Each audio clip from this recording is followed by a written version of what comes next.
You're not good enough. You'll never succeed. Everyone's watching you fail.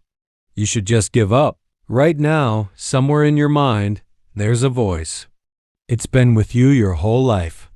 It comments on everything you do, every decision you make, every dream you dare to have.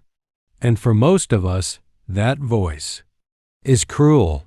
What if I told you that this voice, this negative self-talk isn't just making you feel bad? It's literally destroying your life, your relationships, your career, your potential, your peace of mind. But here's the powerful truth the ancient Stoics discovered over 2,000 years ago: you are not your thoughts. And you have far more control over that inner voice than you've ever realized. We're going on a journey. We're going to expose exactly how negative self-talk is sabotaging every area of your life. And more importantly, we're going to use the timeless wisdom of Stoicism to silence that critic forever. Because Marcus Aurelius, the most powerful man in the ancient world, once wrote in his private journal, "The happiness of your life depends upon the quality of your thoughts." And by the end of this video, you're going to know exactly how to master yours. But before we begin, I want you to do something. Think about the last critical thing you said to yourself. Really think about it. Was it today? An hour ago? 5 minutes ago? Drop a comment below with just the word guilty. If that voice is active in your life right now, you're not alone in this struggle, and acknowledging it is the first step to freedom. Now, let's dive in. Part 1. The Invisible Enemy. The War Within. Understanding Negative Self-Talk. Let me tell you about Sarah, successful marketing executive, great friends, healthy family. From the outside, she had it all. But inside, every morning, before her feet even hit the floor, the voice started. You're going to mess up that presentation today. Everyone will see you're a fraud. You don't deserve this position. Sound familiar? Negative self-talk is that running commentary in your head that interprets everything through the darkest possible lens. It's the mental habit of being your own worst enemy. The 3 types of negative self-talk. 1. The catastrophizer. This voice takes any situation and fast forwards to the worst possible outcome. You make a small mistake at work and immediately, I'm going to get fired. I'll lose my house. I'll end up alone and destitute. The Stoics called this premeditatio malorum, but done wrong. They meditated on potential challenges to prepare, not to paralyze themselves with fear. 2. The perfectionist. Nothing is ever good enough. You could achieve 99 out of 100 goals, and this voice fixates on the one failure. If it's not perfect, you're worthless. Epictetus, who lived as a slave before becoming one of history's greatest philosophers, would have seen the irony here. He taught that excellence is about effort, not outcomes, and that outcomes are often beyond our control anyway. 3. The personalizer. This voice makes everything your fault. Someone is in a bad mood? You must have done something wrong. A project fails despite factors beyond your control? Clearly, you're inadequate. Marcus Aurelius reminded himself daily, you have power over your mind, not outside events. Realize this and you will find strength. Here's what makes negative self-talk so dangerous. It operates below conscious awareness. It's so constant, so familiar, that you don't even notice it anymore.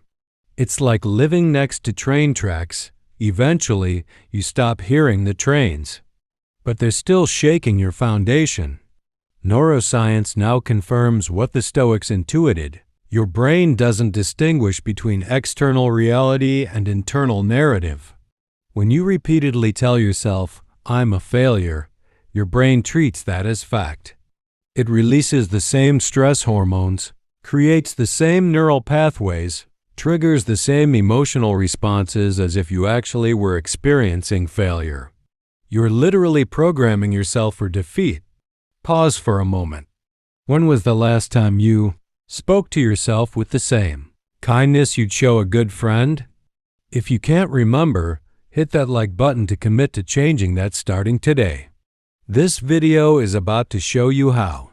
Part 2, the hidden costs. What negative self-talk is stealing from you. Let's get brutally honest about what this inner critic is actually costing you. Because until you see the full price, you won't be motivated to change. 1. Your mental health. The ancient Stoics understood that our judgments create our suffering, not the events themselves. Seneca wrote, "We suffer more often in imagination than in reality." When you engage in constant negative self-talk, your anxiety increases by up to 300% according to recent studies. Your risk of depression doubles. Your ability to cope with stress collapses. I know someone who convinced themselves they were bad at relationships after 2 breakups. This belief became a self-fulfilling prophecy. They'd enter new relationships already expecting failure, pulling away at the first sign of conflict, sabotaging intimacy before they could get hurt again. 10 years later, they were alone not because they were bad at relationships, but because they'd believed they were. 2. Your physical health.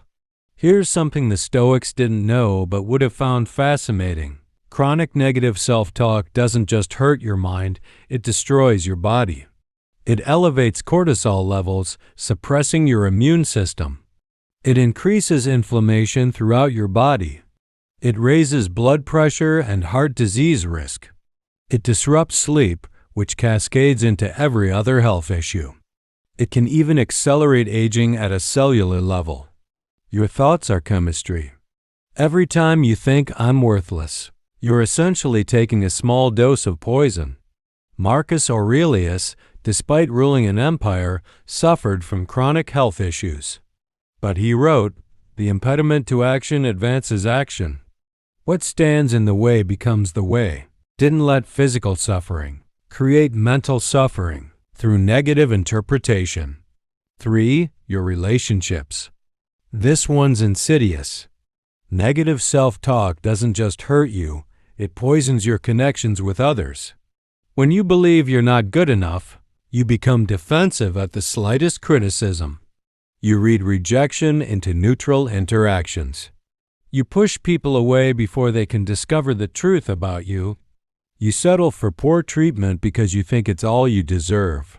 You can't be vulnerable, which prevents true intimacy. Think about it.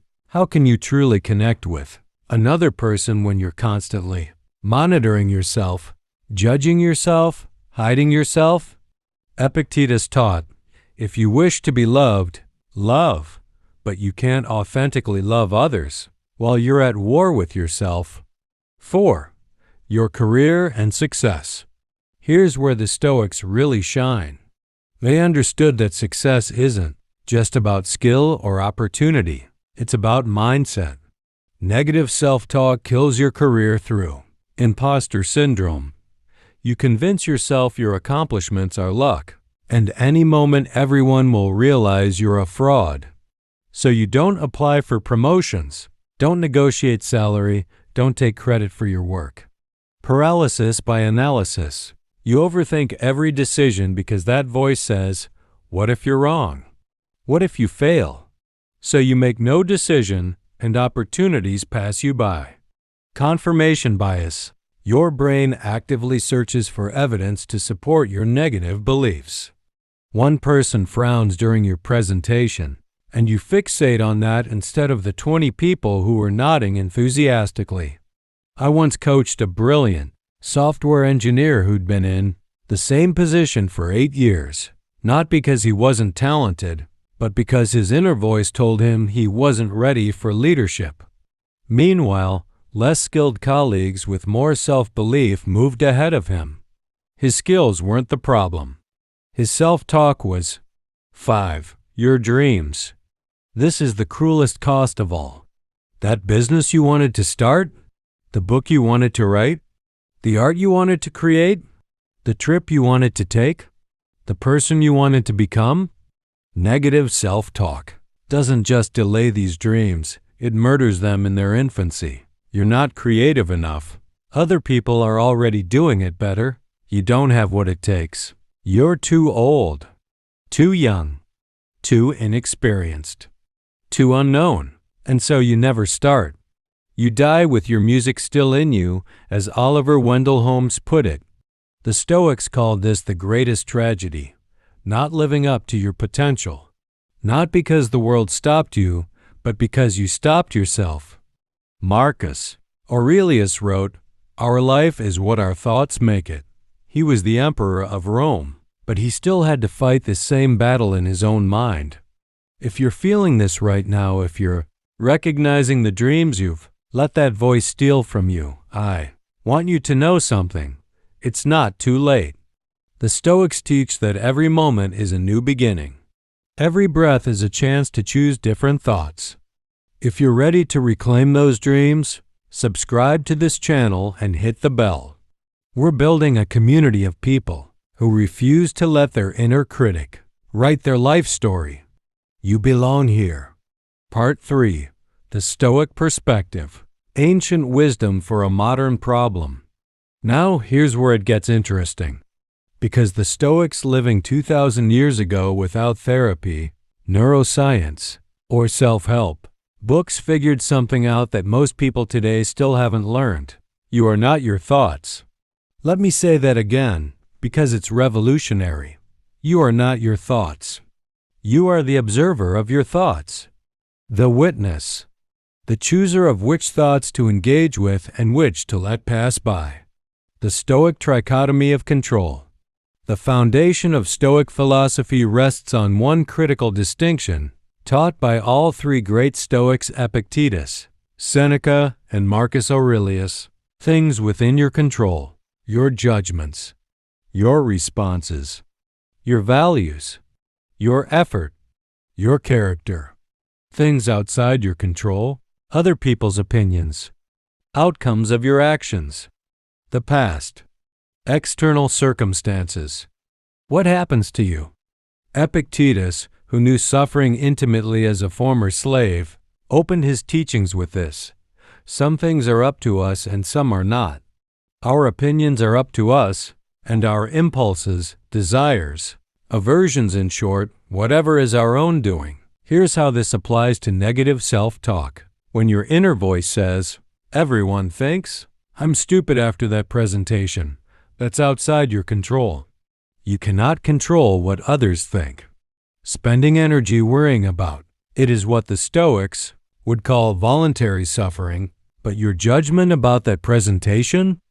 Completely within your control. You can choose to think, "I did my best with the preparation I had. I can learn from this experience and improve." Same situation, different thought, different outcome. Marcus Aurelius and the power of perspective.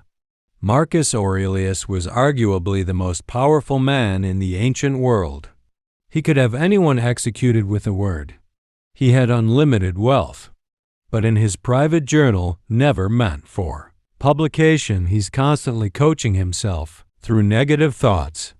He wrote, "If you're distressed by anything external, the pain is not due to the thing itself, but to your estimate of it.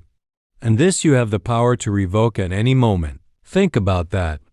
The emperor of Rome, dealing with wars, plagues, betrayals, the death of children, understood that his suffering came primarily from his interpretation of events, not the events themselves.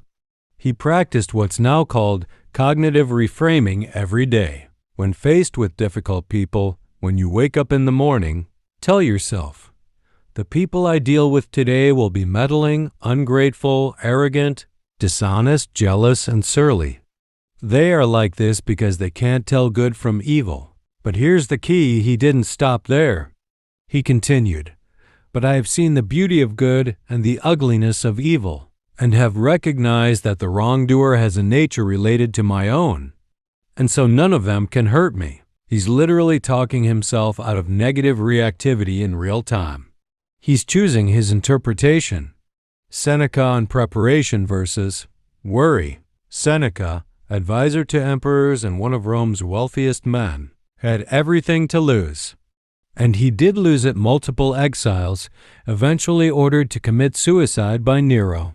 Yet he wrote, "We suffer more in imagination than in reality." Seneca taught a practice called premeditatio malorum, the premeditation of evils. But this wasn't negative thinking. It was strategic preparation. The difference is crucial. Negative self-talk says, "I'm going to fail at this and everyone will think I'm worthless and my life will be ruined." Stoic preparation says, "This might not work out. If it doesn't, here's what I'll do. I'll learn from it, adjust my approach, and try again. My worth isn't determined by this outcome." See the difference? One paralyzes, one empowers. Seneca prepared himself mentally for loss, exile, even death, not to torture himself, but to remove their power over him. When hardship came, and it always did, he'd already processed it mentally. He was free. Epictetus, the dichotomy of control. If you remember nothing else from this video, remember this teaching from Epictetus. Make the best use of what is in your power, and take the rest as it happens. Epictetus lived as a slave for much of his life. He experienced physical abuse that left him permanently disabled. If anyone had reason for negative self-talk, it was him. But he taught, men are disturbed not by things, but by the views they take of them. When your inner critic starts spiraling, you're such a failure. Look at all the mistakes you've made. An Epictetan response would be, I cannot change the past. That's outside my control. I can learn from those experiences and make better choices now. That's inside my control. Where should I place my attention? This isn't toxic positivity. The Stoics weren't saying, just think happy thoughts. They were saying, focus your mental energy only on what you can actually influence. Everything else is wasted effort. The Stoic practice of praesoche, attention. The Stoics practiced something called praesoche, which translates roughly to attention or vigilance. This was the practice of constantly monitoring your thoughts and redirecting them when they strayed into unproductive patterns.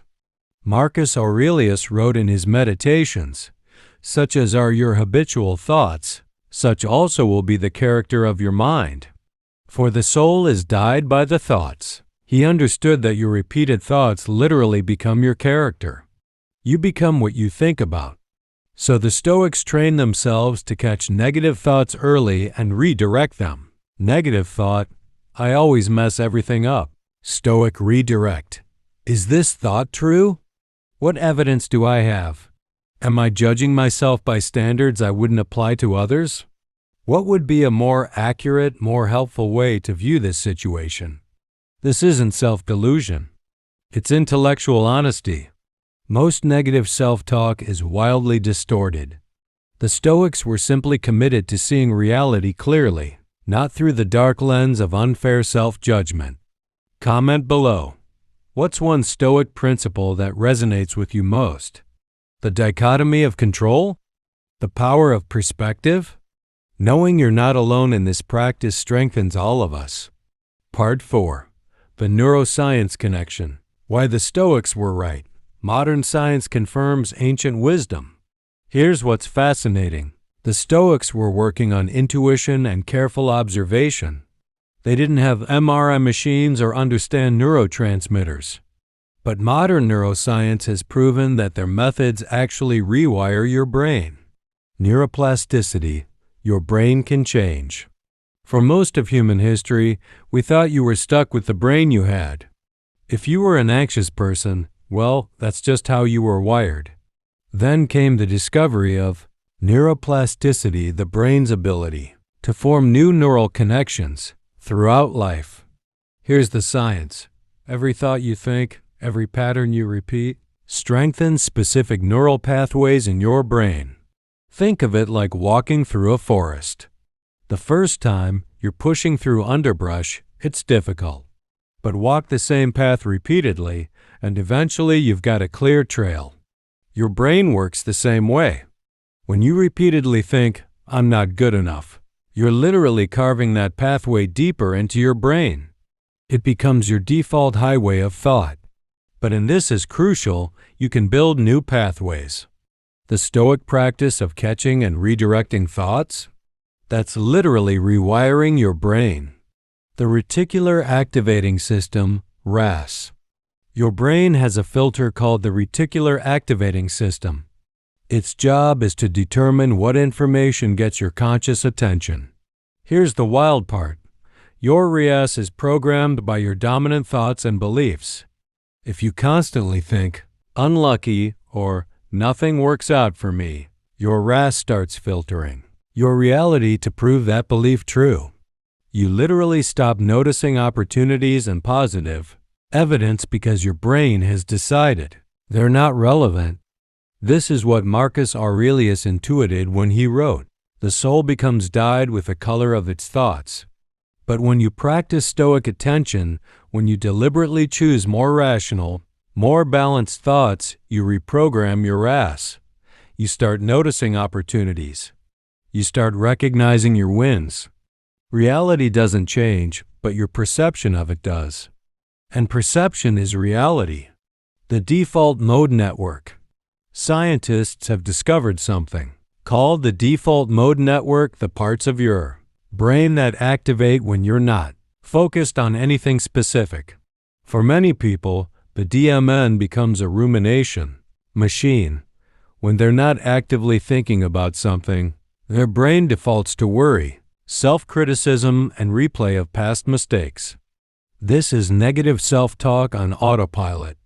But meditation and mindfulness practices, which are essentially modern versions of Stoic prososha, have been shown to change DMN activity. People who practice these techniques have a DMN that defaults to more neutral or positive patterns. The Stoics were doing this 2,000 years ago. They'd start each day with intentional thought exercises. They'd end each day reviewing their thoughts and actions. They were manually programming their default mode network. The neurochemistry of self-talk. When you engage in negative self-talk, here's what happens chemically. Cortisol, stress hormone, floods your system. Serotonin, mood regulator, drops. Dopamine, motivation chemical, decreases. Your prefrontal cortex, rational thinking, gets suppressed. Your amygdala, fear center, becomes hyperactive. You're literally putting yourself into a state of threat. Your body can't tell the difference between being chased by a tiger and being criticized by your inner voice. But positive or neutral self-talk, the kind the Stoics practiced, does the opposite. Cortisol decreases.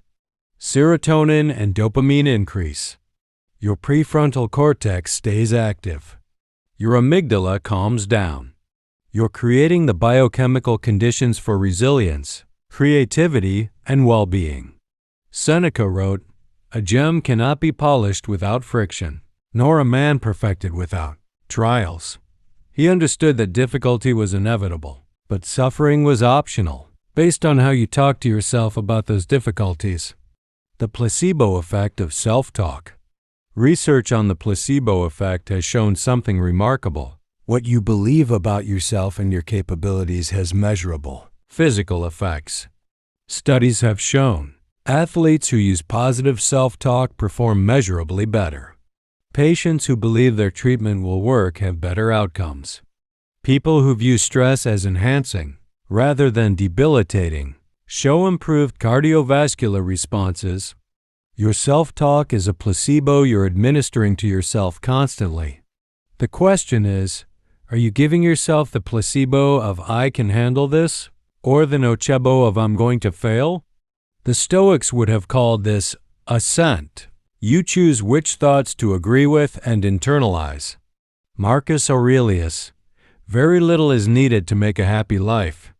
It is all within yourself in your way of thinking. He was describing neuroplasticity and neurochemistry without having words for them.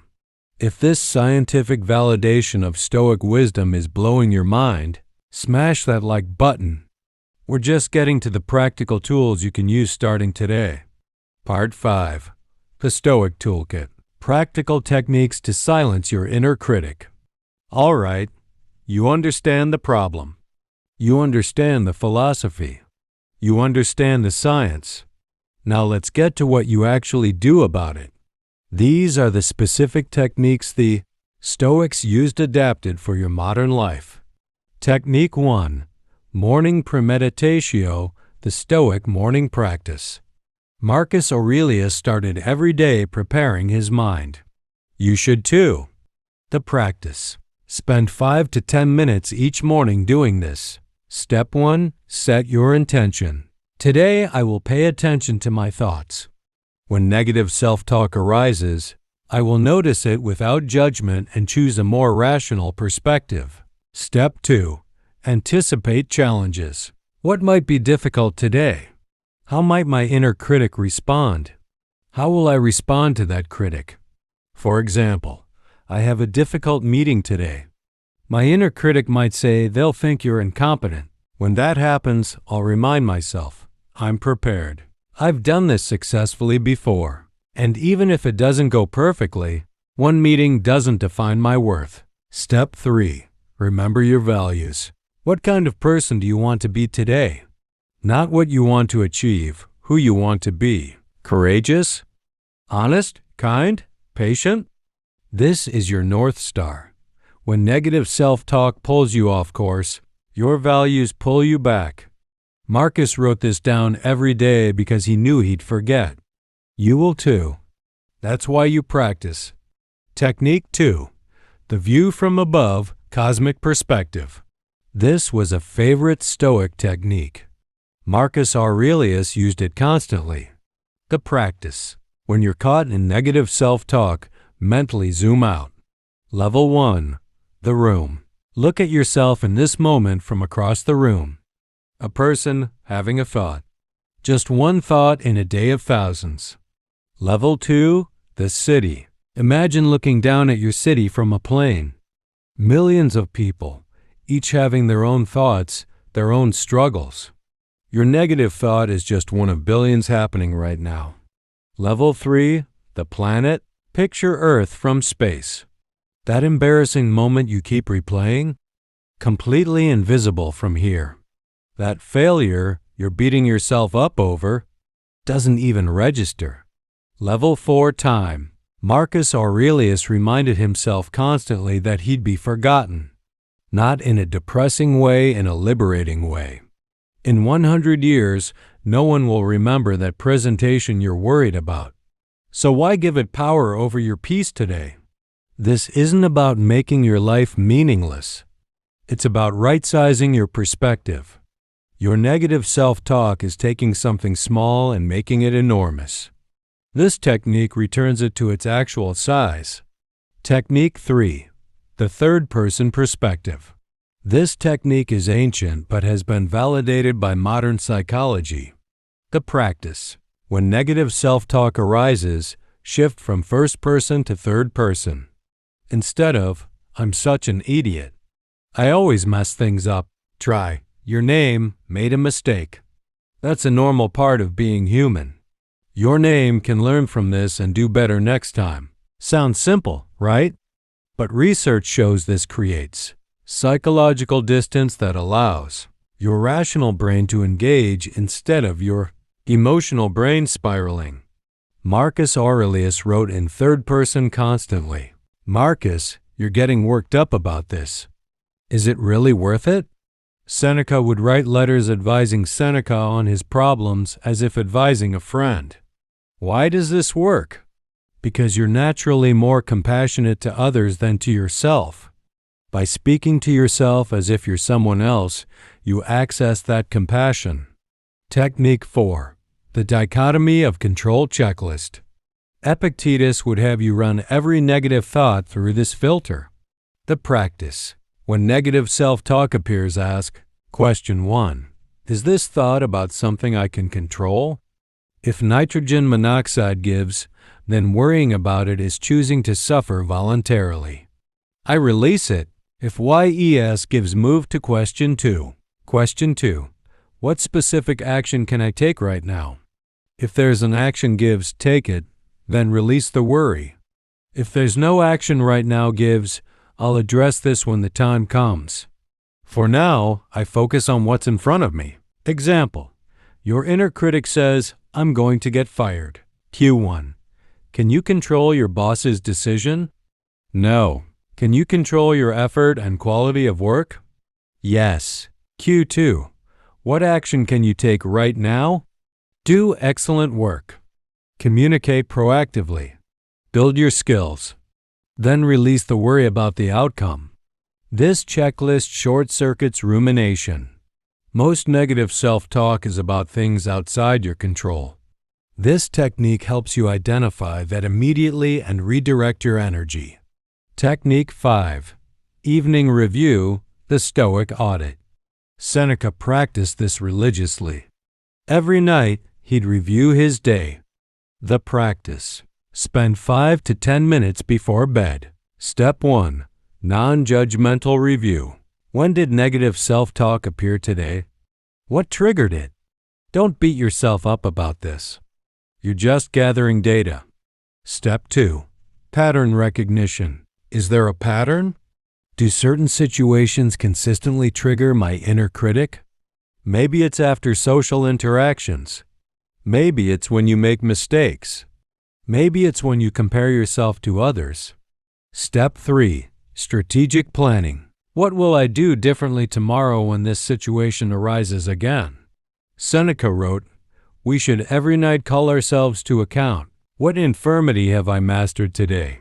What vice opposed? What temptation resisted? What virtue acquired? He wasn't expecting perfection. He was building self-awareness and practicing continuous improvement. Step 4. Gratitude reframe. End by noting 3 moments from the day that went well. This reprograms your reyes to notice positive evidence. Not fake positivity. Genuine acknowledgement of reality that your negative self-talk is hiding from you. Technique 6. Is this true? Challenge. Byron Katie developed a process called the work that's remarkably similar to Stoic inquiry. The practice. When a negative thought appears, interrogate it like a lawyer. Question 1. Is this thought absolutely true? Your inner critic. I'm terrible at public speaking. Really? Have you never given a decent presentation? Not once? Question 2. Can I absolutely know that it's true? How would you prove this in court? What objective evidence exists? Question 3. How do I react when I believe this thought? What does it cost you emotionally, physically, in relationships, in opportunities? Question 4. Who would I be without this thought? How would you show up to your next presentation if you didn't believe you were terrible at it?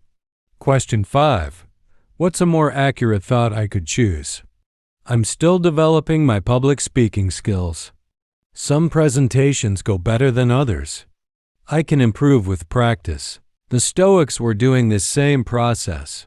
Marcus Aurelius would write, everything we hear is an opinion, not a fact. Everything we see is a perspective, not the truth. He was reminding himself to question his automatic thoughts. Technique 7. The character friend exercise. This one's powerful and underutilized. The practice. Create a wise inner character your Stoic advisor. Give them a name. This is the voice of your rational mind, your higher self, the person you're becoming. When negative self-talk appears, imagine this character responding, inner critic, you're never going to be successful. Stoic advisor. That's fear talking. Success isn't guaranteed to anyone, but effort and virtue are within your control. Focus there. Make this character vivid. What would they sound like? How would they stand? What would their energy be? Marcus Aurelius had this character. He called it his inner citadel, the part of him that no external force could touch. You're building your inner citadel right now. Technique 8. The negative visualization done right. Remember Seneca's premeditatio malorum? Let's apply it correctly. The practice.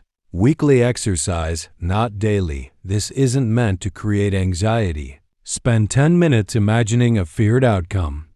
But not just imagining it, imagining yourself handling it.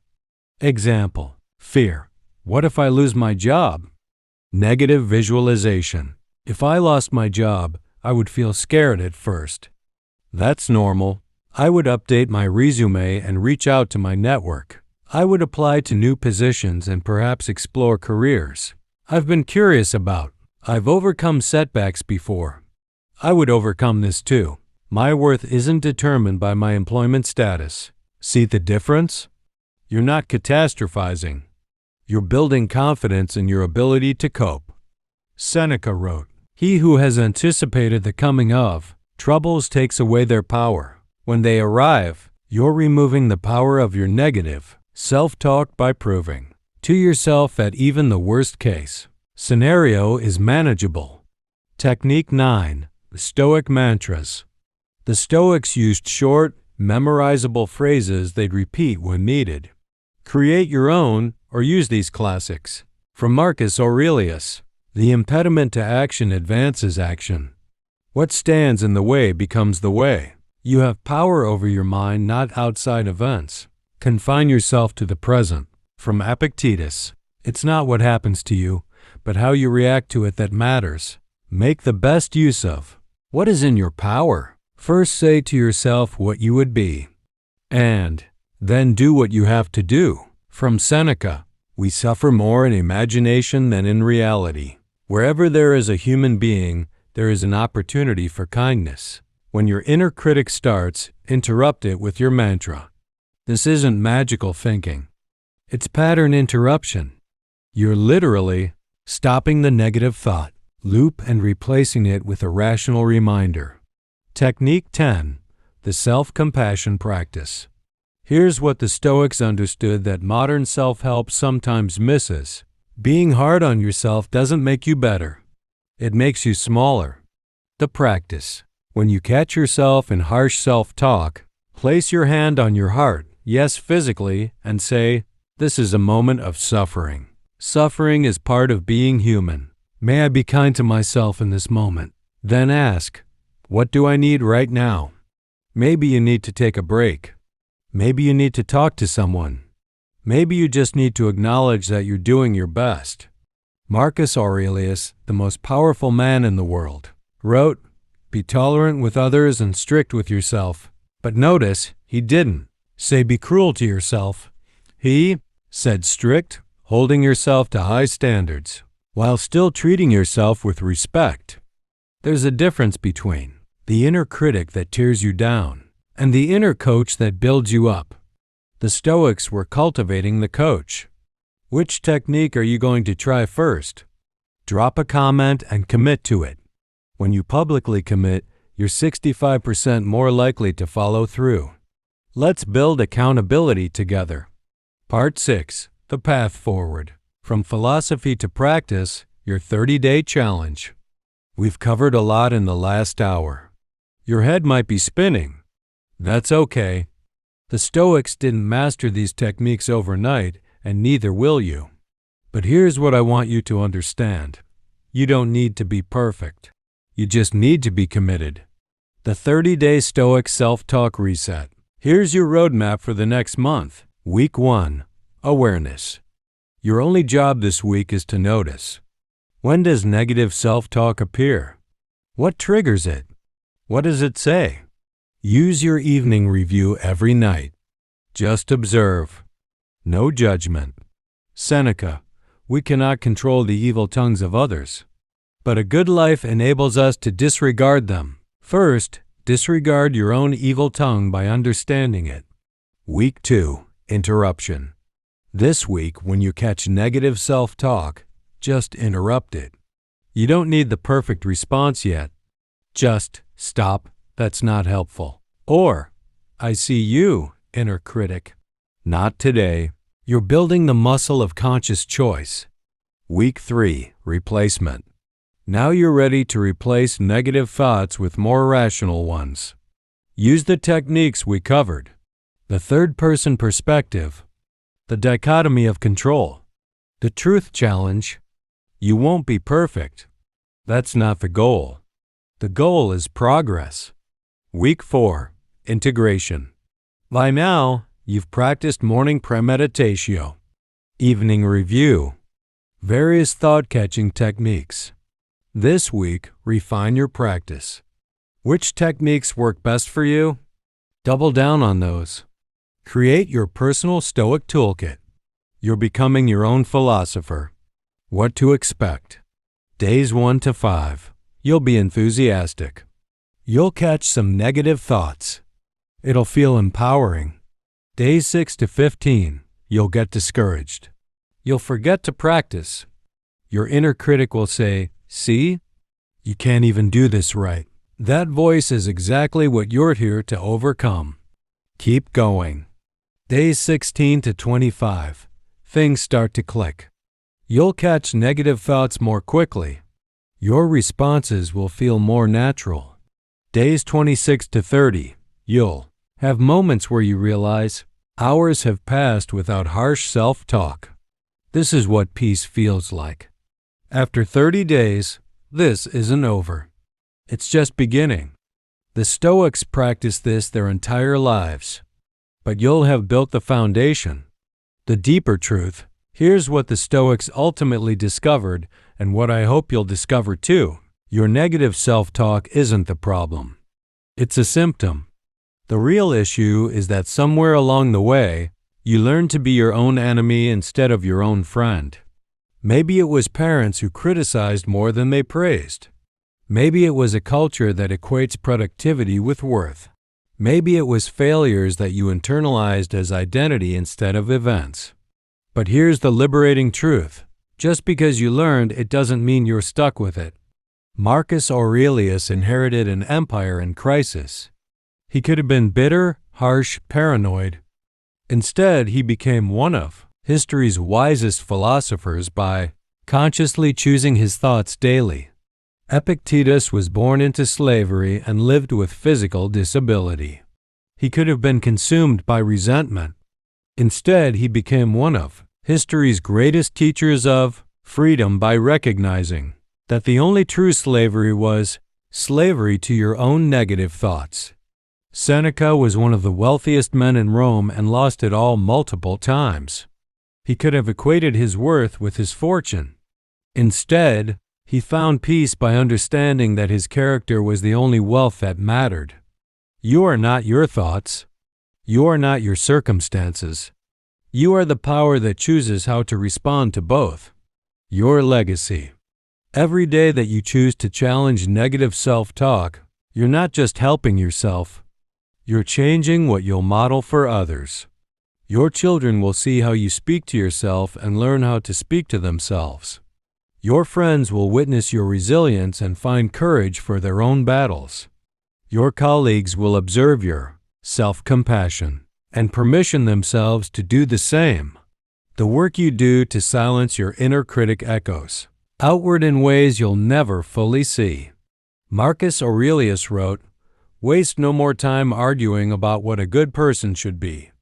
Be one." Stop arguing with yourself about whether you're good enough, smart enough, worthy enough. You are enough. You always were. Your inner critic was lying. The final word. At the beginning of this video, I asked you to think about the last critical thing you said to yourself. Now I want you to imagine, what would your life look like if that voice finally went quiet? What would you try if you weren't constantly afraid of your own judgment? Who would you become if you treated yourself with the same kindness you show others? What dreams would you pursue if you really believed that you were capable? That life is available to you. Not someday. Not when you've fixed everything or achieved enough or proven yourself. Right now. In this moment. With your next thought, the Stoics teach us that every moment is a new beginning. This moment, right here, can be the moment everything changes. Not because your circumstances will magically transform, but because you will transform your relationship to your circumstances and to yourself. Your next step.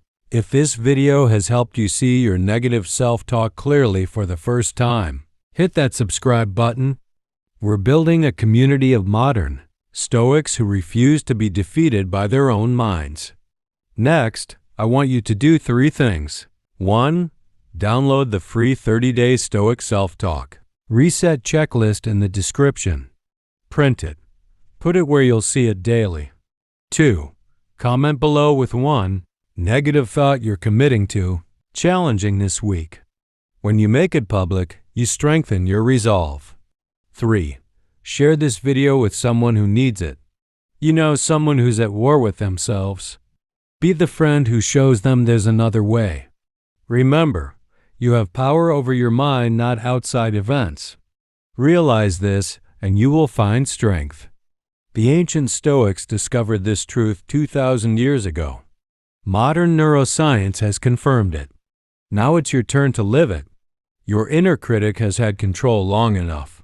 Today, you take it back. I'm Daily Stoic Mindset. Thank you for spending this hour with me. Now go practice. Go live. Go become the person you were always meant to be. The philosopher is waiting. That philosopher is you.